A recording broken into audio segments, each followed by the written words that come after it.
5ஆம் தேதி இந்த மும்மொழி கொள்கை சம்பந்தமா அனைத்து கட்சி கூட்டம் வந்து ஏற்பாடு பண்ணிருக்காங்க. இதை பத்தி நீங்க எது கலந்துக்கிறீங்களா? அனைத்து கட்சி கூட்டத்துல அது ஒரு ஆகாவிரி கூட்டம். நான் அதான் காலையில கேட்டதா. அதுல பங்கேற்கிற ஒவ்வொரு கட்சியினுடைய மொழிக் கொள்கை நிலைப்பாடு என்ன, முதல்ல எங்களை எத்தனை காலத்துக்கு ஏமாத்துறதுன்னு திமுக முடிவெடுத்திருக்குன்னு பேசுவோம். இந்த காங்கிரசினுடைய மொழிக் கொள்கை என்ன, அது மும்மொழி கொள்கையை ஏற்குதா எதிர்க்குதா, அது தெளிவுபடுத்தணும். புதிய கல்விக் கொள்கையை ஏற்கிறீர்களா எதிர்க்கிறீர்களா? தொகுதி சீரமைப்பு இருக்குல்ல, தொகுதி சீரமைப்புல இதுல கம்யூனிஸ்டுகள், அது காங்கிரஸ், இந்த கட்சிகளுடைய நிலைப்பாடு என்ன? இது இன்னைக்கு வரல. இந்த தொகுதியை நாங்க சீரமைக்கிறோம், இங்கே சீரமைக்கிறோம்னு ஐயா கருணாநிதி அவர்கள் சீரழிச்சது தெரியுமில்ல உங்களுக்கு. எந்த சமூகத்துக்கும் ஒரே இடத்துல வாக்கு குவியாம பிரிச்சு போட்டு, இப்ப எனக்கு தொகுதி கிடையாது, என்னுடைய தொகுதி இளையான்குடி, என் சொந்த தொகுதியை தூக்கி மானாமரில சேர்த்து அதை தனி தொகுதியாக்கி நாங்கெல்லாம் போட்டியிடவே முடியாது. உங்களுக்கு விளங்குதுன்னு நினைக்கிறேன். புதுக்கோட்டைக்கு பாராளுமன்ற, புதுக்கோட்டை ஒரு மாவட்டம் தானே, பாராளுமன்றம் இருக்கு, நாடாளுமன்றம் இருக்கா, எல்லாத்தையும் பாருங்க. இது சீரமைப்பா சீரழிப்பா? மனச்சான்றுபடி பேசுங்க. நீங்க இந்த மண்ணின் குடியா பேசுங்க. திருவிழானையை தூக்கி இங்க சேர்க்கிறது, திருச்சியில தூக்கி அங்க சேர்க்கிறது, பிச்சு கூறு. ஏன்னா உனக்கு அதை பத்தி கவலை கிடையாது. நாங்க அக்கத்தூக்கா குவிஞ்சு பிரிஞ்சு கிடந்தாதான் நீங்க வலிமையை பெற முடியும். அப்புறம் புதுக்கோட்டைக்கென்று ஒரு நாடாளுமன்ற தொகுதி அந்த மாவட்டத்துக்கென்று இருக்கா, அது திருச்சியோட சேர்த்து விட்டீங்க. இதுல பாதி அங்க இருக்கும், அதுல பாதி எங்க இருக்கும். அதே மாதிரிதான் இப்ப வருது. இது இன்னைக்கு கொண்டு வரல இந்த பிரச்சனையை, அப்பவே நீங்க பேசி முடிவு பண்ணிருக்கணும்.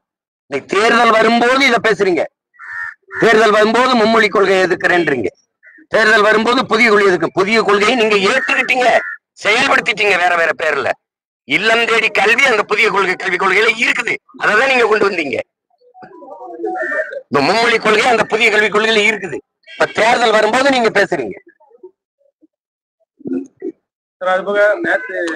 அனைத்து கட்சி கூட்டத்துல இருக்கிறவர்களுடைய ஒவ்வொரு இதுலயும் நிலைப்பாடு என்ன? நீங்க கூட்டணியில் இருக்கனால கூப்பிடுறதுனால வந்து உட்கார்ந்து இருப்பாங்க. உங்களை நம்பி நிக்க முடியுமா? உங்களை நம்ப முடியாதுங்கிறதுக்காகத்தான் தனியா நாங்க ஒரு படையை கட்டி என் மக்களுக்கு நின்று போராடிட்டு இருக்கோம். நீங்க இப்ப எந்த இடத்துல எங்களுக்காக நிப்பீங்க? இப்ப மீனவன் ராமேஸ்வரத்துல போராடிட்டு இருக்காங்கல்ல, உண்ணாவிரதம் நான் தான் சொன்னேன், நீ பட்டு இருந்து போராட, உயிரை கொடுத்து இவங்க மதிப்பளிக்க மாட்டாங்க, நீ எதுக்கு பைசையோட நின்று போராடணும்? அதை விட்டுட்டு நீங்க போராட்டத்துக்கு எவ்வளவு வடிவங்கள் இருக்கு மாத்துங்கன்னு இப்ப காத்திருப்பு போராட்டம் நடக்குது. இங்க இந்த அனைத்து கட்சி கூட்டத்தில் இந்த பெருமக்களினுடைய கருத்து ஏதாவது இருக்கா? இந்த காங்கிரஸ் அல்லது இந்த ஆளுகிற திமுக கம்யூனிஸ்ட் கட்சிகள் ஏதாவது இருக்கா? இந்த கட்டாய மொழி திணிப்பு இருக்குல்ல, இதுல உங்க கம்யூனிஸ்ட் கட்சியின் நிலைப்பாடு, காங்கிரஸ் நிலைப்பாடு என்ன? உங்க கூட இருக்கிற உங்களை தாங்கி பிடிக்கிற உங்களோட கூட்டணி வச்சிருக்க கம்யூனிஸ்ட் கட்சியின் நிலைப்பாடு என்ன? வட இந்திய தொழிலாளர்கள் 1.5 கோடி இங்க வருகை இருக்குல்ல, அதுல கம்யூனிஸ்ட் கட்சி காங்கிரஸின் நிலைப்பாடு என்ன? பிஜேபிக்கு அது தெரியுது, அது கட்டாயமா அது பிஜேபி ஆதரிக்கும், மும்மொழி கொள்கையை ஆதரிக்கும், சாதிவாரி கணக்கெடுப்பை எதிர்க்கும். ஏதாவது சொல்லுங்க இருக்கா? நீங்க இங்க பேசுக. திருப்பூர்ல வட இந்திய தொழிலாளர்களுக்கு எல்லாம் தனிய சங்கம் ஆரம்பிச்சு அந்த தொழிலாளர்களோட இந்தியில வகுப்படுத்தி இந்தியில பேசிக்கிற பெருமக்கள் யாரு? கம்யூனிஸ்ட் தலைவர்கள் தான். எத்தனை காலத்துக்கு எங்களை எப்படி ஏமாத்தி பூச்சாண்டி காட்டி நான் இந்தி எதிர்க்கிறேன், அதை எதிர்க்கிறேன். இந்தி தான் வலுவா வந்து குஞ்சிருச்சு. எங்க இந்தி இல்ல, எங்க இந்தி இல்ல. சிபிஎஸ்இ மத்திய அரசு பள்ளி உதவி பெறும் பள்ளிகள் எல்லாம் கர்நாடகா, ஆந்திரால கட்டாயமா தாய்மொழி படிக்கணும்னு ஒரு நிலைப்பாட்டை கொண்டு வந்திருக்கு. அப்படி தமிழ்நாடு வரை கொண்டு வந்திருக்கா? கொண்டு வருமா? தொகுதி சீரமைப்பு என்னைய கூட்டி பேசி எங்களை கூட்டி பேசி என்ன 40 நாடாளுமன்ற உறுப்பினர் பெற்று போனது இதுக்கு தானே? இங்க உட்கார்ந்து பேசத்தானே? மீனவர்களை தொடர்ச்சியா கைது செய்யறான். நான் வீதியில் என்ன போராடுறது இயல்பு, என் மக்கள் போராடுறது இயல்பு, வழி இல்லை. ஆனா 40 நாடாளுமன்ற உறுப்பினர் வச்சுட்டு நீங்களும் நாடாளுமன்ற கட்டடத்துக்கு வெளியில பதாகை தூக்கி வச்சுக்கிட்டு பேசிக்கிட்டு இருக்கிறது வேடிக்கையா இல்ல? இதுக்கு எதுக்கு நாடாளுமன்றத்துக்கு வென்று போனீங்க? எதுக்கு போனீங்க? உள்ள பேசாம வெளியில வந்து பதாகை பிடிச்சி நிக்கிறதுக்கு. அதான் நான் நிப்பனே. அதுக்கு நீங்க எதுக்கு? எனக்கு நிதி தரல. இதை சொல்றதுக்கு ஒரு அதிகாரமா? இதுக்கு 40 நாடாளுமன்ற உறுப்பினர்களா? இதுக்கா நான் நிதி தரல என்ன செய்ய முடியும் பேசுறதுக்கா? புலம்புறதுக்கா? எப்படி? அனைத்து கட்சி கூட்டம் அப்படிங்கறத தேர்தலுக்கான அனைத்து கட்சி கூட்டம் எப்ப இதுவரை கூட்டம் அனைத்து கட்சி கூட்டத்துல இவ்வளவு பேர் அழைச்சார்களா? என்னைய கூப்பிட்டுருக்காரா? ஐயா எடப்பாடி இருந்த 4.5 ஆண்டுகள்ல அந்த மற்ற கட்சி கூட்டங்களுக்கு எல்லாம் கூப்பிட்டாங்க. என்னை தொடக்கத்துல கூப்பிட்டாங்க, அப்புறம் அவங்களும் விட்டுட்டாங்க. அழைப்பு இல்ல உங்களுக்கு? அழைப்பு இருக்குது. அது அழைப்பு இருந்து நீ நினைச்சா கூப்பிடுவீங்க, நினைச்சா போவீங்க. எங்க பாட்டி சொல்லுங்க, மரியாதை தலைவாசல் மிதியாதே அவை. நான் புறக்கணிக்கல, பிரச்சனையே நான் புறக்கணிக்கல, நான் போராடுறேன் தனியா. நீ என்ன இப்ப உன்னை நம்ப முடியாது, நீ நம்ப முடியாதுங்க. அப்படியே செல்லாம அடிக்கிற மாதிரி அடிப்பேன், கை வேமா வாங்குவா, அப்புறம் கண்ணத்துல தடவி விடுவேன். உன்னை தெரியாத அந்த ஒரு 2 வயசுல இருந்துல உன்னை பாக்குறேன். அப்படி உன் இந்தி எதிர்ப்பு, உன் மொழி காப்பு, உன் வழக்கு பாதுகாப்பு அப்படின்னு திடீர்னு மொழி சிதைந்தால் இனம் அழிந்து விடும். அப்புறம் கலை இலக்கிய பண்பாடு அடையாளம் ஏனமே செத்து போச்சு. அப்புறம் கலை இலக்கியம், மொழி அழிந்தால் கலை இலக்கியம் பண்பாடு அடையாளங்கள் அழியும், அழிந்தால் இனம் அழியும், இனம் அழிந்தால் நாடு அழியும். இது வரலாறு.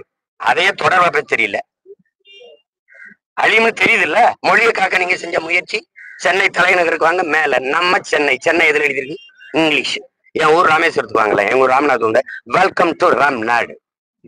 ஏன் ராமநாதபுரம் உங்களை இனிதே வரவேற்கிறது அப்படின்னு போட்டு கீழே வெல்கம் டு ராம்நாடு கீழே சின்னதா போட்டா என்ன? என்ன இந்திக்காரங்க, இந்திக்காரன் இங்கிலீஷ்காரனுக்கே பேசுறிய? எங்களுக்குன்னு ஒண்ணு, எங்களுக்குன்னு யாரு இருக்கா? நீங்க பாக்குறது இல்ல. ஒரு கடத்தருவுல வச்சிருக்கிறது நீங்க பாருங்களேன். கடத்தருவுல இப்ப வாங்க, தூத்துக்குடியில போவன் தெருக்கல்ல ஏதாவது ஒரு இடத்துல தமிழ் இருக்கு, இங்க பாருங்க இருக்கு சீமான். எழுத்து தமிழ்ல இருக்கும், உச்சரிப்பு ஆங்கிலத்துல இருக்கும். இல்ல எழுத்து ஆங்கிலத்துல இருக்கும், உச்சரிப்பு தமிழா இருக்கும்.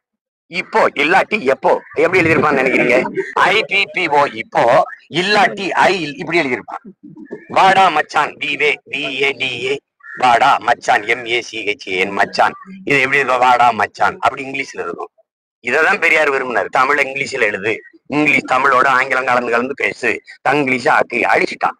நீங்க அறிவார்ந்த பெருமக்களே, அன்பு சொந்தங்களுக்கு, போரை நடத்தி ஒரு நாட்டை அழிச்சு ஒரு இனத்தை அழிச்சால் கடைசி ஒரு 1000 பேர் விட்டுட்டு இருந்தா கூட அவன் மொழி அழியினா அந்த இனம் உயிர் பிச்சு எழுந்து வாழ்ந்துரும். ஆனால் மொழி அழிச்சிட்டா அப்புறம் என்ன செஞ்சாலும் அதை மறுபடியும் உயிர்ப்பிக்க முடியாது. என் மொழியை நீ அழிச்சிட்ட. இமய வரை இருந்தவனை குறுக்கி காலடியில போட்டு என்னை தடவி கொடுத்து கொஞ்சம் வர்ற மாதிரியே என் குறவழியை பிடிச்சு கொண்டுட்டேன். இப்ப நான் என்ன தெரியுமா, கையை வச்சு தடுத்துட்டேன். நீ ஒன்னும் செய்ய முடியாது. இந்த வென்று நாங்க வந்துதான் இந்த மொழியை மீட்சி. எங்க தாத்தா தேவனையப்பாவான தமிழ் மீட்சியே தமிழர் எழுச்சிங்கிறான். அப்ப தமிழ் மீட்சி வரணும்னா வழியே கிடையாது. அவர் தான் சொல்றாரு, வென்றாக வேண்டும் தமிழ்ங்கிறாரு. வழி தெரியல, அதற்கு ஒன்றாக வேண்டும் தமிழர்னு இந்த வேலையை செஞ்சுக்கிட்டு இருக்கோம். அதிகாரம் மிக வலிமையானதுங்கிறார் அண்ணல் அம்பேத்கர். நாங்க அதில் அடைந்து விட்டால் அனைத்தும் எளிமையாதுன்னு விரட்டோம். இதுதான் இங்க நடக்குது. நீங்க அனைத்து கட்சி கூட்டம் இது பார்க்கத்தானே போறீங்க. தேர்தல் வர்றதுனால இன்னும் என்னென்ன நடக்க போகுது? இந்த நிதிநிலை அறிக்கையை மட்டும் பாருங்க. கொஞ்சம் 100 கிலோ அல்வா கிண்டிக்கிட்டு இருக்காங்க. அதுல உங்களுக்கு எவ்வளவு, எனக்கு எவ்வளவு? ஓட்டு பறிக்கிற கூட்டத்துக்கு போய் நாட்டை பத்தி கவலைப்படுங்கன்னா, இது மாதிரி நம்மள மாதிரி பைத்தியக்காரன் ஒண்ணும் இல்ல, நம்மள மாதிரி அறிவு கூட்டமும் எதுவும் இல்ல. சொல்லுங்க.